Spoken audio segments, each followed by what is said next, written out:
ভয়াবহ দাবানলে দাউ দাউ করে জ্বলছে ইউরোপ। তীব্র তাপপ্রবাহে প্রতিদিনই অবনতির দিকে যাচ্ছে পরিস্থিতি। সবচেয়ে বেশি ক্ষতিগ্রস্ত গ্রিস, স্পেন, তুরস্ক ও ফ্রান্স। আগুন ছড়িয়েছে কানাডার ব্রিটিশ কলম্বিয়াতেও।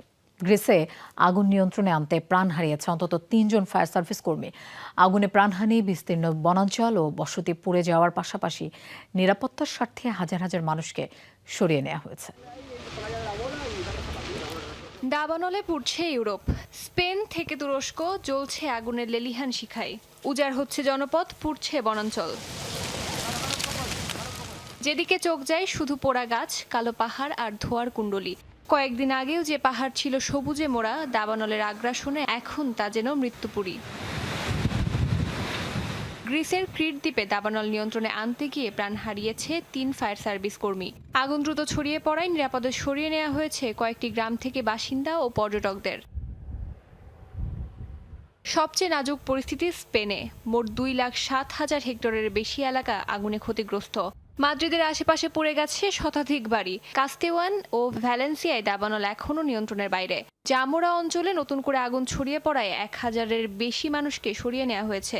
আগুন ঠেকাতে ফায়ার সার্ভিসের পাশাপাশি স্বেচ্ছাসেবক ও স্থানীয় বাসিন্দারাও মাঠে নেমেছেন। আমরা রেস্টুরেন্ট, গ্রাম আর ক্যাম্প সাইট সবকিছু নিয়েই আতঙ্কে আছি। বিশেষ করে যেসব বয়স্ক মানুষকে গ্রাম ছেড়ে যেতে হয়েছে তাদের জন্য খুব কষ্ট লাগছে। আমরা অসহায় বোধ করছি।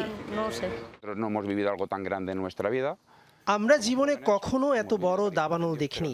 ছোটবেলায় কয়েকটি দাবানল দেখেছি, কিন্তু এত ভয়ানক পরিস্থিতি আগে কখনো দেখিনি। অন্যদিকে তাপমাত্রা ও শুষ্ক আবহাওয়ার কারণে ফ্রান্সের নতুন নতুন এলাকায় আগুন ছড়িয়ে পড়ার শঙ্কা রয়েছে। ১৬টি অঞ্চলে সতর্কতা জারি করা হয়েছে। শুধুমাত্র বোর্দো শহরেই পুড়েছে ৪২,০০০ হেক্টরের বেশি বনাঞ্চল। এদিকে তুরস্কের মুগলা প্রদেশে দাবানলের কারণে ৬০০-এর বেশি বাসিন্দাকে সরিয়ে নেওয়া হয়েছে। খালি করা হয়েছে একটি হাসপাতালও। সামরিকভাবে বন্ধ হয়ে যায় ফেতিয়া আন্তালিয়া মহাসড়ক।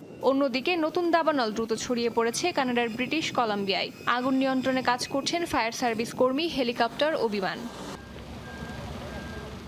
বিজ্ঞানীদের মতে জলবায়ু পরিবর্তনের প্রভাবে ইউরোপ ও ভূমধ্যসাগরীয় অঞ্চলে তাপপ্রবাহ আরও তীব্র হচ্ছে, আর সেই সঙ্গে বাড়ছে দাবানলের বিস্তার, ক্ষয়ক্ষতি ও প্রাণহানির ঝুঁকিও। অস্মিতা বিশ্বাস, যমুনা নিউজ।